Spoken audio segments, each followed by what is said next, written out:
and welcome to On the Road with Vincent. A little bit of a different type of intro, but this is a very different type of video. As you know, it is the time of year for festivities and traditions, and one of my favorite Christmas traditions is to visit the small towns in the area and see just what kind of Christmas festivities they're getting into. Seeing the local light displays, doing a little small town Christmas shopping. But as we all know, this year has been a little bit different. Many of you might not have gotten out at all, and I know I was not able to get out and about as much as I would like to normally. But I still made sure to take the time to just enjoy some of the little things that the Christmas season brings. And I wanted to bring you all along with me for this ride. So stay tuned. We're going to visit a few local small towns and a couple small cities as well, seeing what they've got going on for the 2020 Christmas season, seeing some light displays put up by the locals and the towns as well, and giving some of my commentary along the way as well, and a little music thrown in too. So sit back, and I hope you enjoy this very special episode of On the Road with Vincent.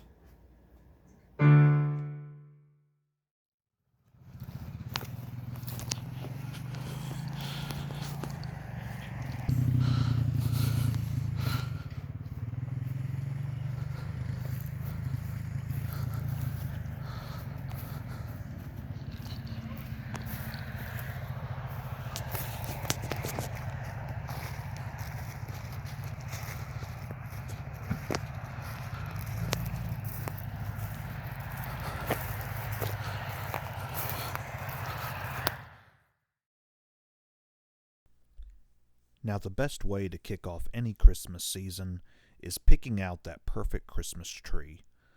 Now, in my past, for the most part, we always bought our trees from different lots, with the exception of a few years when we were low on money, which I've mentioned in another video. But for the last couple years, my wife and I actually started going to Nestor's Tree Farm, a local choose and cut tree farm in Laurel Fork, Virginia, and it's actually been working out a lot better, being a lot cheaper in the long run, and the tree is much fresher and lasts a lot longer. This here just so happened to be that perfect tree for us for this year. Now, over the years, we kind of developed just certain traditions around Christmas time of not just what we would do on Christmas, but also leading up to it, especially for shopping. And one place we would always go, it was typically our first town to do any Christmas shopping in, was Martinsville, Virginia, which is just east of our home in Patrick County. And to many people fairly local to the area, Martinsville does have a bit of a notorious reputation as of not being the greatest town in the area. Very high unemployment rates, crime rates, not that good either, and it often makes many top 10 lists or even top 5 lists of the worst towns in the state of Virginia. But all the same, it still kind of has a more sentimental and nostalgic feeling to me, and I still do quite a bit of Christmas shopping here, even though many of the stores that we once visited are no longer here, which we'll soon see. And probably one of our most visited restaurants of that time and even today is this Pizza Hut here right outside of Martinsville, heading towards Ridgeway. Still probably my favorite Pizza Hut to visit, so special shout out and free plug to the Pizza Hut of Martinsville. You're still doing a good job after all these years.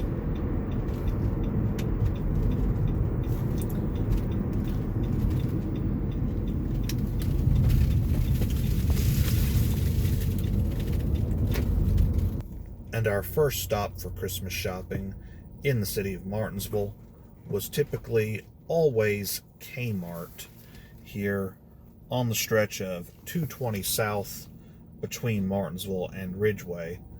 And as I'm certain everybody watching this now knows, Kmart is almost all but extinct. But now in its place, though, is a store many of you may be familiar with, known as Rule King. I'm not really sure how far the Rule King chain stretches. I know they're fairly common throughout Virginia and West Virginia, and mostly always they take the spot of a former Kmart. And I still love coming to Rule King. It's essentially like a True Value hardware store on steroids. They have more than just hardware. They have sporting goods section, fishing, guns, and plenty of other odds and ends, whole little candy section, some soda, a bunch of different odds and end food, and just a really nice place to visit. So even though Kmart is no longer here, I still do a good bit of my Christmas shopping at this very location every year. So just to show how much times have changed over the years, especially around Christmas time, we used to do a good majority of our Christmas shopping in Martinsville. Here, I'm going to show you the remains of the Liberty Fair Mall. Now, this is on the back side of the mall. This is actually where Sears was. You can still see a little bit of the sign, or at least where the sign was, up here on the wall. And this was actually a pretty nice little Sears. They had the automotive center back here. It wasn't very big, but still, we did quite a bit of shopping here and in this entire mall. And this mall had a kind of a strange layout too. A little oddly placed in here. There were multiple entrances to certain stores, and looking back, it's kind of hard to even remember how some of it was. It's only been closed down as an indoor mall, for that matter, for roughly 8 years now or so. It's now just an open-air strip mall. But all the same, here's just another entrance to Sears. Sears had a pretty big spot here, pretty big store. Again, there wasn't that much in there. There's only one floor, but they weren't doing too bad. The anchors of the mall were Sears, a JCPenney's outlet store, and a Belk.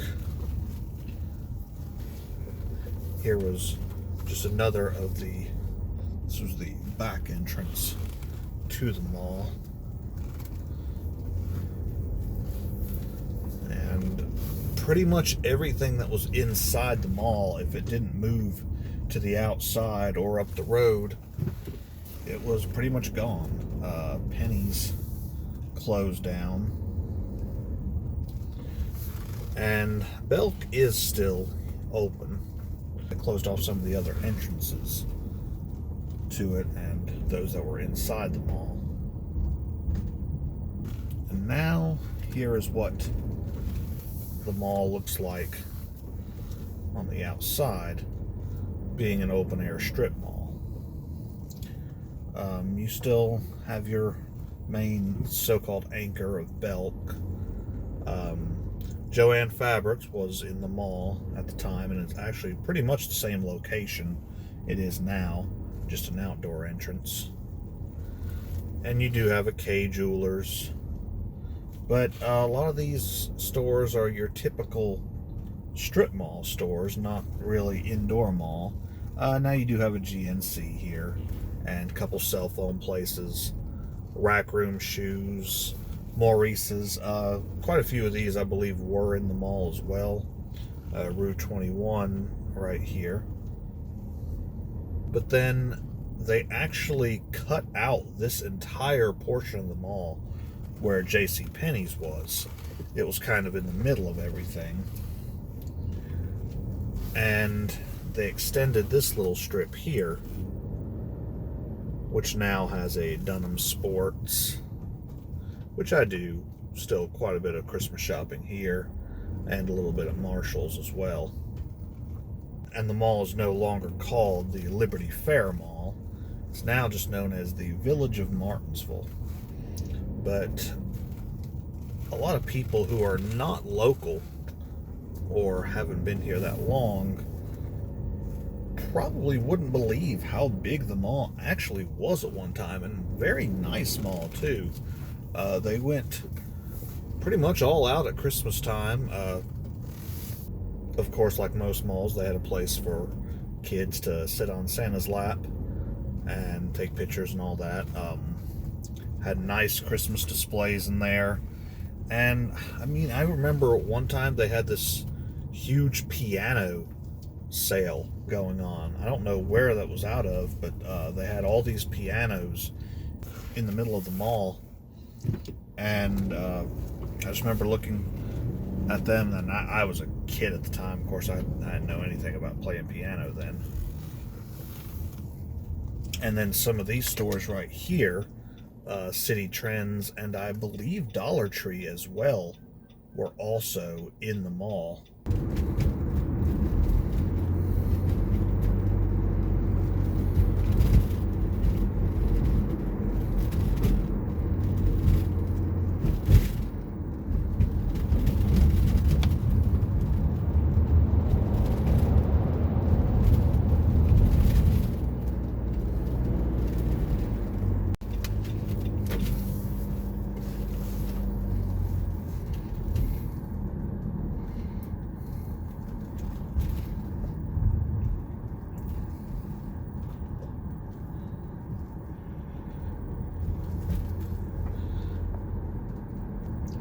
Now, I can't actually remember the last time I actually got out in Uptown Martinsville. Probably going to this building here on the right when Raven and I had a meeting at the Martinsville Film Office once. But as you can see, there are actually a good number of shops still open in the Uptown area. They're trying to really build it up through here, but as you can see, it's still going to take quite a bit of work through here. There's a lot of vacant buildings still on the Main Street side, mostly. On the other side, as these are one-way streets, the other side is pretty well filled up. Quite a bit of stores. But it is always nice, though, to ride through here at Christmas time, just to kind of reminisce of what it once looked like.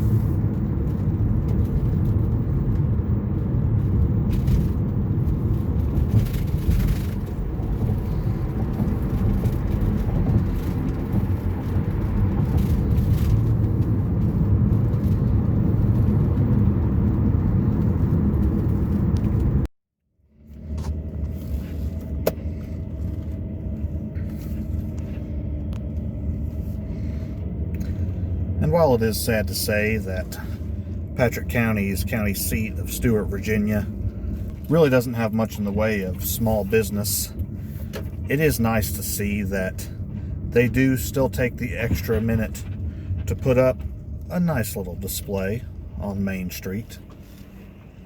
Most of the shops that are here have maybe a Christmas tree or a wreath in their front door or window. And of course, just the nice simple wreaths wrapped around the light poles are always a nice little touch.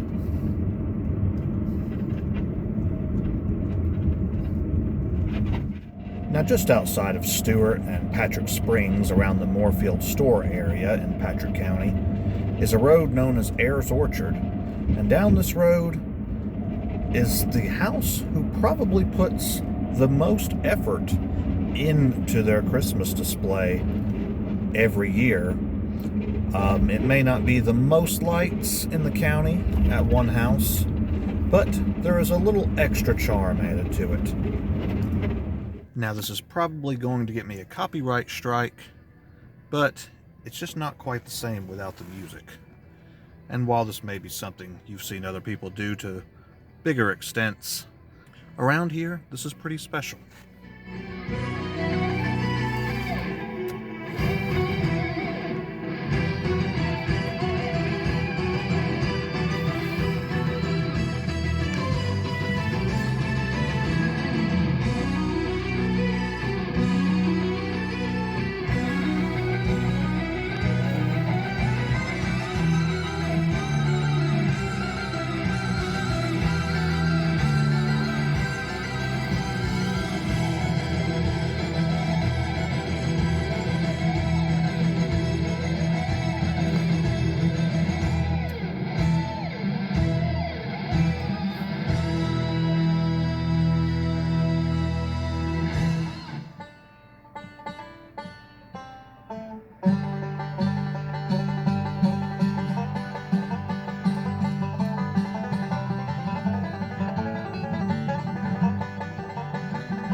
Now, a town that we've been frequenting quite a bit throughout the year is Salisbury, North Carolina, as the band has played down here on multiple occasions this year.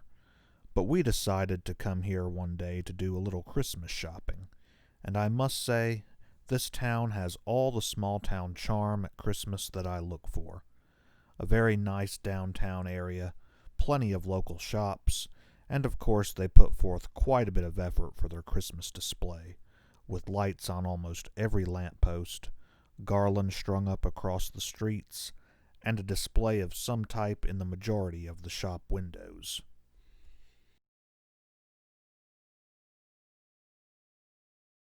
Now, just north of Salisbury is Spencer, North Carolina, and in this town is the North Carolina Transportation Museum, a place that I've always wanted to visit, and may do so on a future episode of On the Road with Vincent.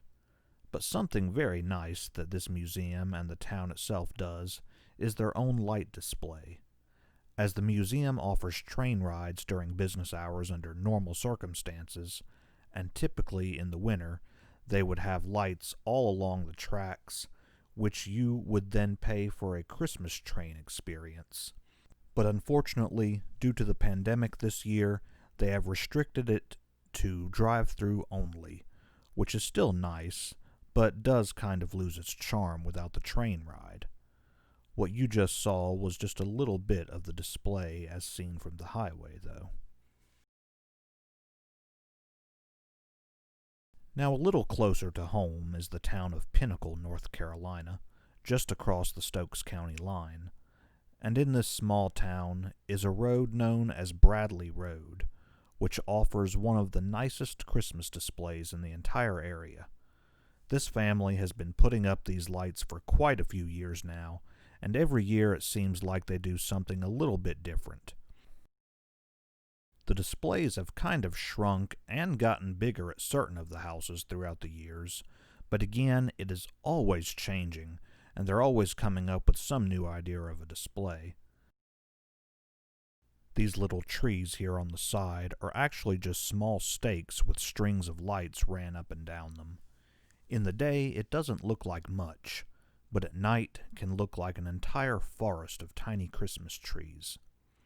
And we've actually taken some ideas from this family over the years for our own light display as well. This display is on the land of a few houses, all one family, I believe, and they do allow you to drive through the display on the marked driveways, and it is all completely free of charge. They do have donation baskets along the way, and it is always nice to help them out a little, as this is a very expensive venture that they go through every year just to bring a little joy to the local residents.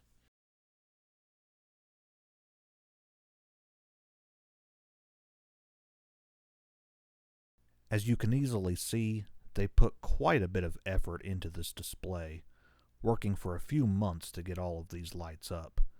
And as you can also see, they don't cut many corners either. There are very few inflatables out, and it's a lot of life-size dolls or statues, which we'll see here in just a minute, as well as thousands upon thousands of incandescent and LED string lights.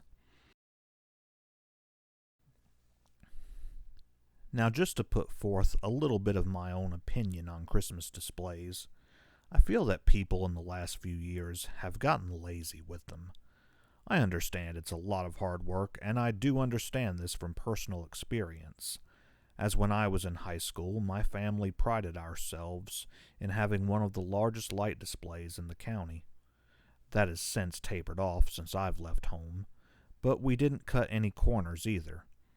We put up huge displays with hundreds of strands of lights, and in the last few years, I feel that people have become too reliant on the giant inflatables, and sometimes they can be nice, but I feel they've become tacky here in the last few years.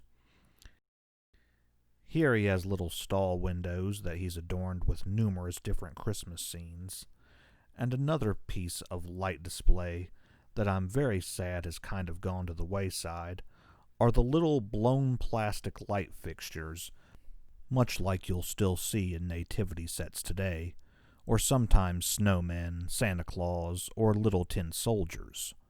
What was once seen all over the country in people's displays are now quickly dying away. I'm not sure if people think they've become tacky at this point as a relic of another era, but I think they're still much nicer than the inflatables we see out today. This is still one of my favorite displays to see in my local area, though.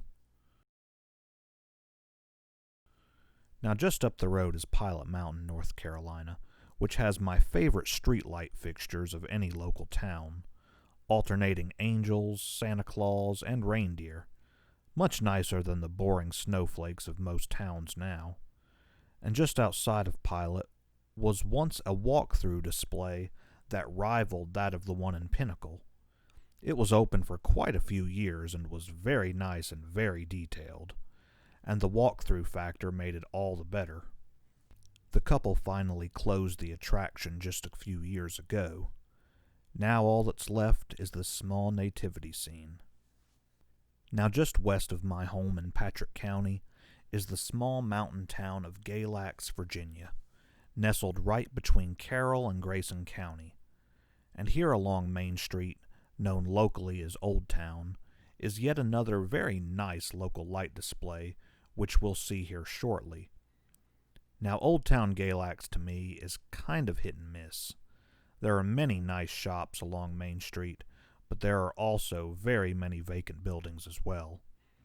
I feel like there's so much more potential for this town than it has going for it right now, but still a very nice place to visit any time of year, but especially one of my favorites to visit around Christmas time. And luckily, the night we were here, we had just had a small snowstorm come through, so we were lucky enough to see just a little bit of snow on the sides of the street while we were filming this display. And this now brings us to the High Country Lights, yet another musical light display. So while I might be facing another copyright strike, I just feel that without the music, it doesn't quite have the same effect. So I hope you enjoy this little show.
And just down the mountain from Galax, Virginia, is of course Mount Airy, North Carolina.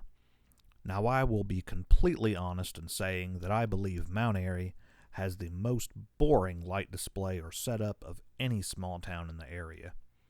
While I do love shopping at some of the shops along Main Street, and some of them do put forth quite a bit of effort in their Christmas displays, I feel that the town itself has just truly taken a very lazy route with these blandest of simple snowflakes they've been using the last few years. The town once put quite a bit of effort into their display, but here recently it's pretty much just all dwindled to this. Now the one thing Mount Airy does somewhat pride itself in at Christmas time is its lighted oak tree instead of an evergreen. But even as you'll see here, while it is a very nicely lit tree, it's still kind of out in the middle of nothing, and there's no type of actual display leading up to it either. As for personal displays, though, here on the south end of town is a very nice and full display, probably one of the nicest in the town, taking up the entire yard, just full of color and light. Then here is another house that once had a bit larger of a display, yet kind of shrunk over the years, but still very nice for such a small little house. Not far away is a very beautiful and very elegant display. Not too much, but also not too little, just the right amount for this size house and yard. And here leaving town is an interesting one, a Christmas tree made of traffic cones and a stop sign. And here's another favorite of mine, very simple, but very charming for such a little house. Now this is the display of a man I used to work with. While it doesn't look like quite as much in this video, it is much nicer in person when you can see through the trees. And now for a display that's been ongoing for all of my life. There's not much to it, but it does spread over a very broad area and has an almost mystical look to it, as you would never recognize it during the day. Now the next day we decided to head up to Roanoke and Christiansburg to finish up our Christmas shopping. And as I said the night before, we had a small snowstorm come through on top of the mountain, and I just wanted to show you the difference that just 1,500 feet of elevation change can make. Down here at the foot of the mountain, you can see there is really no type of snow or ice of any kind along the road, with the exception of the frost-covered grass.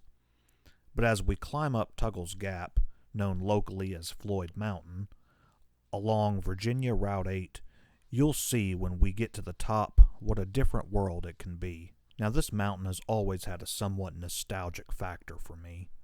I'm not sure if it stems more from coming up here Christmas shopping as a kid to Floyd and Christiansburg, or if it's from driving this road twice a week every week during my tenure at Radford University. But either way, it's still such a beautiful ride, especially this time of year. And in the years since my youth, they have widened the road and made it much more navigatable, but it still can be rather dangerous in spots. During one of my drives up to college one morning, there was a tractor-trailer hung on one of the guardrails about to go off the side of the mountain. So if you are in the area, it is very wise to take your time riding through here and keep a cautious eye out.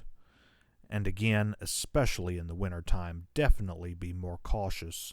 As you can see now, the further up we get, there does tend to be a bit more freezing temperatures and more winter precipitation likely. I wish I had videoed the thermometer, but at the foot of the mountain, the temperature was sitting at right about 36 degrees. Then as we got to the top, it was roughly 28 degrees.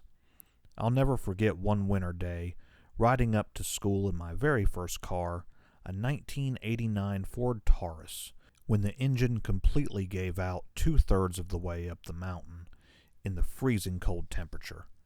Thankfully, my parents weren't too far behind me to give me a ride up the rest of the way.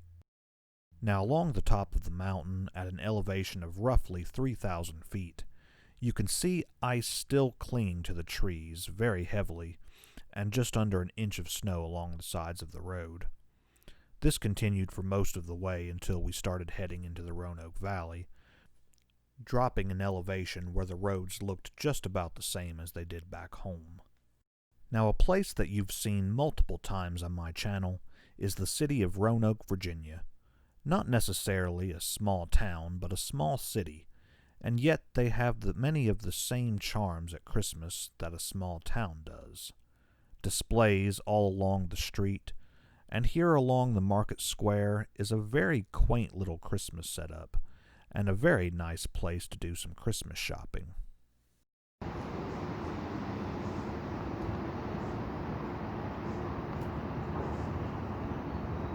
Now the last town we'll visit is of course my college town of Radford, Virginia, a town that we've also seen before on the channel.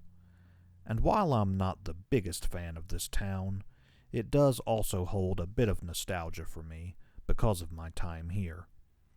While the town doesn't have a lot of business it once did downtown, it is still nice to ride through here and think back on those days. I will say, though, I am a little disappointed by their display this year. One of the things that I did tend to look forward to the most up here at Christmas time was just how much effort the town actually put into their downtown display along Main Street. But I suppose because of the state of the world and much of the college students not getting out and about, I suppose they decided to scale it back a bit this year, so I'll still give them a C for effort. Now honestly, one of my favorite memories of this town, though, is from my very last night up here.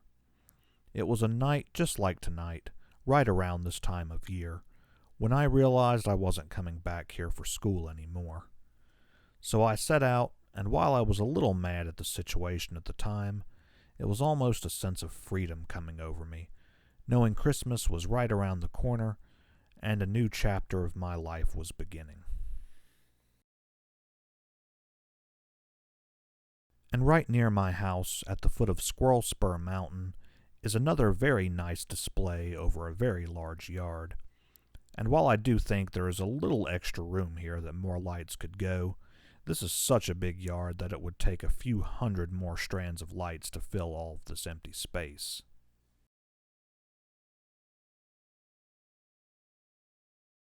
And lastly, we'll see my parents' house, my home for 24 years, which, as I said, the display has very much dwindled down since I moved out and my contribution is no longer there. But as you can see, there's still quite a few lights on display for such a small little house in the middle of nowhere. And once again, I just want to thank you all for joining me for this very special episode of On the Road with Vincent. And I want to take this time to thank you all for staying with me this entire year for this second season of our series. We've come a very long way from the 1-minute short videos that we were airing last year, all the way to some of our more longer specials being well over a couple hours in length. I've had a lot of fun filming all these episodes this year, and while the year might not have went quite as planned, I still think that I accomplished quite a bit that I set out to back at the beginning of the year when I told you all that I was going to be expanding my channel. Now, as I said in a previous video, I will be taking a couple months off from my regular upload schedule. This is, of course, the last episode of On the Road with Vincent for this year. We still have one more movie review to come, and then for the next few months of the new year in 2021, I will still be putting out a few videos, just not my regular programming. I'll be getting ready for the new season of On the Road with Vincent, of course planning more episodes of the Smoking Hour, more midnight movie reviews, and of course the brand new cigar review series. That one is still in the works. Haven't really come up with a title for that one yet. When I do, you all will be the first to know. So from all of us here at the Rains household, and on behalf of all of Midnite Massacre, I would like to wish you all a very Merry Christmas, and of course a very Happy New Year. And thank you for sticking with us through this very interesting year that 2020 has been. Who knows what 2021 will behold, but I guess we're just all going to have to find out together, and hopefully you'll stick with us all the way through next year as well. Thank you again, and I'll see you all in the new year.